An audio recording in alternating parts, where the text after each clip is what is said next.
Ako si John, caregiver na runner, dito sa Israel. Isa yan sa parte ng trabaho ko, ang maimbitahan ng family member ang alaga ko. At syempre, kapag naimbitahan siya, malamang kasama ako dun. Kain lang ng kain, pero ang totoo yung iba dyan, hindi pasok sa panlasa ko. Pero hanggat maaari, tinitikman ko lahat. At kapag ka nasarapan ako dun sa pagkain na yon, syempre dadamihan ko yun. At pagkatapos ng kumain ay nako, mararamdaman ko na ang pagkabagot kasi nakaupo na lang kami ng alaga ko. Ang gagawin ko, lilibangin ko na lang ang sarili ko. At ayan na nga ang kinalabasan. Naagaw nga ng atensyon ko ang mga laruan ng mga bata. Habang naglalaro ang alaga ko, syempre maglalaro din ako.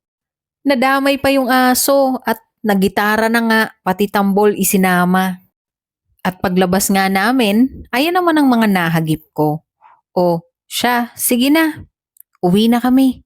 Bye!